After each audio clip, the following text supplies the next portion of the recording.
Welcome to Not Milk Never Milk. Subscribe if you're lactose intolerant. In this video, I will explain how to remove your Dodge Durango front bumper. First, you will need to gather a few essential tools, including a ratchet, various sockets, and a plastic trim removal tool. Always ensure your vehicle is safely parked on a level surface with the engine completely off. Taking a moment to familiarize yourself with the bumper's attachment points will make the entire process much smoother and more efficient. This preparation saves time and prevents frustration. Now, let's begin by accessing the hidden fasteners.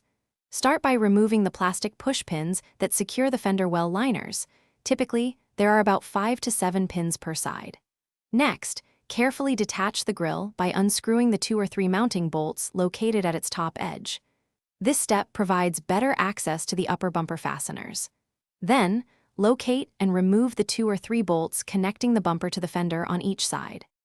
With the initial fasteners removed, it's time to detach the main bumper. You will find several larger bolts, usually 4 to 6, securing the bumper directly to the vehicle's frame underneath. Carefully unscrew these. Before pulling the bumper away, remember to disconnect any fog light wiring harnesses or parking sensor connections. These are often simple plug-and-play connectors. Double-check for any remaining clips or screws along the bumper's bottom edge to ensure a smooth removal. Finally, with all fasteners and connections removed, gently pull the bumper straight off the vehicle. It's highly recommended to have a second person assist you with this step to prevent accidental damage or scratches to the paintwork. Once removed, carefully store the bumper in a safe place, perhaps on a soft blanket, to avoid any scratches or dents. Reinstallation is simply the reverse of these steps, ensuring all connections are secure.